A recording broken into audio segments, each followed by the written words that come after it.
حدیث سنی. حضرت علی فرماتے ہیں میں نبی پاک صلی اللہ علیہ وسلم نے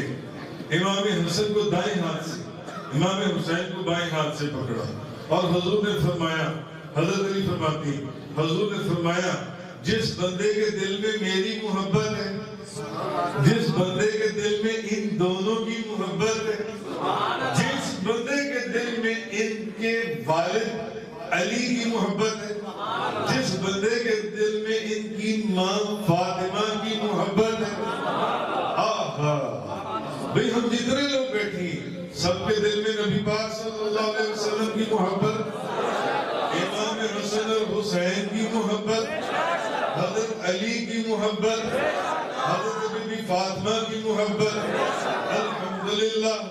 نعرہ تکبیر, نعرہ رسالت. نبی پاک صلی اللہ علیہ وسلم آپ نے فرمایا جس کے دل میں میری محبت, ان دونوں کی محبت, علی کی محبت, فاطمہ کی محبت, قیامت والے دن وہ بندہ میرے ساتھ میری جگہ میرے مقام میرے ٹھکانے پر میرے ساتھ موجود ہے.